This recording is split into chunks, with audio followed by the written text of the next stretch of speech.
இருசக்கர வாகனத்தில் வந்த பெண் மீது பேருந்து மோதி பயங்கர விபத்து. ஒரு நொடியில் நடந்த கொடூரம்.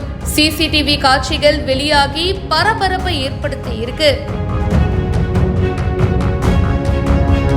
நெல்லை ராமையன்பட்டி சிவாஜி நகர் பக்கத்துல இருசக்கர வாகனத்துல வந்த பெண் மீது பேருந்து மோதி பயங்கர விபத்து ஏற்பட்டிருக்கு. அந்த பெண் சம்பவ இடத்திலேயே இறந்து போயிருக்காங்க. விபத்து நடந்த பரபரப்பான காட்சிகள் இப்ப சமூக வலைத்தளங்கள்ல வெளியாகி வைரல் ஆயிட்டு இருக்கு. சுரண்டை வேப்பங்குளத்தை சேர்ந்த கல்லூரி மாணவி இப்போ இறந்து போயிருக்காங்க. அவங்க பாத்தீங்கன்னா பைக்ல ரோட கிராஸ் பண்றதுக்கு வந்திருக்காங்க. அண்ட் ஒரு பேருந்து ஏற்கனவே அங்க நின்னுட்டு இருந்திருக்கு. அதுக்கு பின்னாடி அந்த கல்லூரி மாணவி பாதி ரோட்டை கடந்து வந்திருக்காங்க. இந்த பேருந்து பாத்தீங்கன்னா இந்த சைட்ல இருந்து வந்துட்டு இருக்கு. கரெக்டா இந்த பேருந்து வரதுக்கும் அந்த கல்லூரி மாணவி பாதி ரோட கிராஸ் பண்றதுக்கும் கரெக்டா இருந்திருக்குங்க. அப்போதான் அந்த அசம்பாவிதம் ஏற்பட்டிருக்கு. பேருந்து இருசக்கர வாகனத்துல வந்து அந்த பெண் மீது மோதி இருக்கு. சம்பவ இடத்திலேயே அவங்க இறந்து போயிட்டாங்க. இந்த விஷயம் அந்த பகுதியில சோகத்தை ஏற்படுத்தி இருக்கு.